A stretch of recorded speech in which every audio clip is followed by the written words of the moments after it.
કોને કહેવાય કે તમે બોલે ભગવાનના ચરણમાં ગયા છો એ કઈ રીતે સાબિત થાય? જો કે તમારી ત્રણ નિશાની હોય. તમે શિવ ભક્ત છો, તમે શિવને શરણે છો, એની ત્રણ નિશાની છે. પહેલું છે કપાળમાં ભસ્મ હોય, તિલક. બીજું રુદ્રાક્ષની માળા. રુદ્રાક્ષની માળા જેના ગળામાં હોય એને યમના દૂતો અડી શકે નહીં. એનું ગમે ત્યારે અવસાન થાય તો યમના દૂતો એના જીવને અડી ન શકે. જેના ગળામાં રુદ્રાક્ષની માળા હોય ને એને માટે યમદ્વાર ના ખુલે ક્યારે.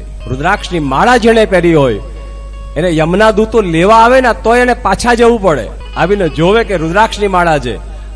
આ જીવ આપણા માટે નથી, નરક માટે નથી, આ તો શિવનો ભક્ત છે. એના માટે નંદી સ્વયં આવે છે.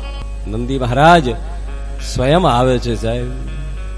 ભગવાન શિવજી સ્વયં એને લેવા માટે આવે છે. પહેલું ભસ્મ, બીજું રુદ્રાક્ષ અને ત્રીજું જેના મુખની અંદર શિવનું નામ હશે, શિવનો મંત્ર હશે. શ્રી શિવાય નમસ્તુભ્યમ, શ્રી શિવાય નમસ્તુભ્યમ.